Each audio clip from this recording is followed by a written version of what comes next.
مشکل وقت انسان پر آتا رہتا ہے، تو اس مشکل وقت میں بندے کو گھبرانا نہیں چاہیے، بلکہ اپنے مالک حقیقی پر بھروسہ کرنا چاہیے، کیونکہ وہی مالک حقیقی ہے نا کہ جو ہمیں خوشیاں بھی عطا کرتا ہے۔ تو کیا ہوا کبھی اسلام کے لیے اپنی جان پیش کرنی پڑ جائے تو پھر پیچھے قدم نہیں ہٹانا چاہیے، بلکہ آگے کو بڑھنا چاہیے۔ وہ سلطان محمود غزنوی کو آپ جانتے ہوں گے۔ آپ کے پاس نا ایک شخص آیا تو ککڑی تحفہ لے کے آیا، چھوٹا سا جانور ہوتا ہے۔ جب وہ تحفہ لے کے آیا تو آپ نے اس کا تحفہ قبول فرمایا اور اسے انعام سے نوازا۔ وہ چلا گیا، آپ نے اپنے وزیر ایاز کو بلایا اور ککڑی کو پھانگ کر کے یعنی کہ چیر کے ایک حصہ ایاز کو دیا اور ایک حصہ رکھ دیا۔ اب ایاز جو ہے وہ کھانی اس نے شروع کر دی، بڑے مزے لے رہا ہے، بڑے آرام سے لطف سے کھا رہا ہے۔ اب دوسرا جو حصہ بچا تھا سلطان محمود غزنوی نے خود اٹھایا اور جب زبان پر رکھا تو اتنی کڑوی وہ ککڑی تھی کہ زبان پر رکھنا مشکل تھی۔ اب سلطان محمود غزنوی جو تھے وہ ایاز کی طرف بڑی حیرت سے دیکھ رہے تھے کہ اتنی کڑوی ہے، اسے کیا کڑوی نہیں لگ رہی؟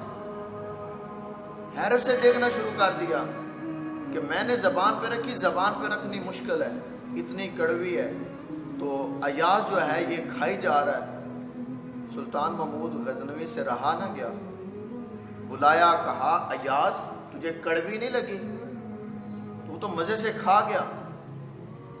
اب ایاز نے جو لفظ بولے نا، قربان جاؤں میں ان پر۔ ایاز کہتا ہے کہ میں نے جب لی اور زبان پر رکھی تو میرے دل نے یہ کہا کہ باہر پھینک دے، تھوک دے اسے، لیکن میرے دماغ نے، میری محبت نے یہ کہا کہ یہ وہی ہاتھ ہیں جن ہاتھوں سے تو میٹھی چیزیں بڑے شوق سے کھاتا رہا، آج وقت آیا ہے تو کڑوی چیز باہر پھینک دے گا۔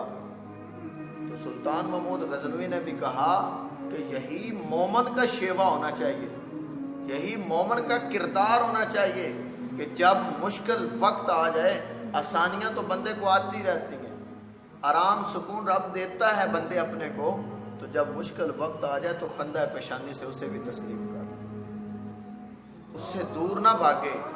لو جی اب اسلام پہ مشکل وقت آ گیا ہے تو اب ہم بھاگ جاتے ہیں، پہلے بڑا وقت کھا لیا، حجروں میں بیٹھ جاتے ہیں، لیکن ایسا کرنے سے آپ بچ نہیں سکتے۔ موت ایک نہ ایک دن آنی ہے، تو ایسی موت کیوں نہ ہو جس پر اللہ کے فرشتے بھی ناز کریں، اللہ کے حبیب بھی کہیں کہ یہ وہ بندہ ہے جس نے اسلام کے لیے اپنی جان کو قربان کر دیا۔ شاعر بڑی پیاری بات کرتا ہے، کہتا ہے کہ کوئی کوثر دا پانی، کوئی کوثر دا پانی ہے، جند لا مدنی دے نامے اے اونج بھی تے جانی۔ ویسے بھی تو اس جان نے چلے جانا ہے، لیکن ایسی گزارے کہ اللہ کو بھی پسند آ جائے، اللہ کے حبیب کو بھی پسند آ جائے۔ مشکل وقت دیکھ کر اس سے دور نہ بھاگیں، بلکہ اس وقت کہیں کہ ہماری جان، ہمارا مال، ہماری اولاد، ہمارے ماں باپ اس اسلام کے لیے قربان، اگر ہمیں سب چیزیں بھی قربان کرنی پڑیں تو ہم قربان کرنے کے لیے تیار ہیں۔ ایسے بن کے رہیں تو اللہ تعالی ہمیں اپنی مدد عطا فرمائے گا اور ہمیں فتح بھی عطا فرمائے گا۔ اللہ ہمیں